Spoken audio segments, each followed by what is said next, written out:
22 नवंबर बरोज हफ्ता बाद नमाज मगरिब जामिया मस्जिद उस्मानिया व जामिया महमूदिया उस्मान पार्क अवान मार्केट लाहौर में अजीमुशान शबे हमदोनात के उन्वान से खूबसूरत महफिल मुनक़िद हो रही है, जिसमें खुसूसी खिताब के लिए हजरत अल्लामा मौलाना याहिया अब्बासी साहब, नाम सुनते जाएं सुभान अल्लाह बोलते जाएं, हजरत अल्लामा मौलाना याहिया अब्बासी साहब, हजरत अल्लामा मौलाना शबीर अहमद उस्मानी साहब, और नातिया कलाम के लिए हजरत मौलाना मुफ्ती मोहम्मद अनस यूनस साहब, सैयद अजीजुर रहमान शाह साहब, हाफिज जफर शहजाद गुज्जर साहब, हाफिज मुनीर अहमद साहब, जनाब नादर सिद्दीकी साहब, जनाब वक़ार उमर डंगराज साहब, कारी आसिफ रशीदी साहब और बंदा नाचीज भी आपकी खिदमत में हाजिर होगा।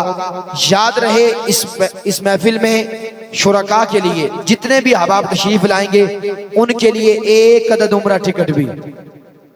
तशरीफ लाओगे। कौन कौन शिरकत करेगा जरा हाथ उठाए माशाल्लाह।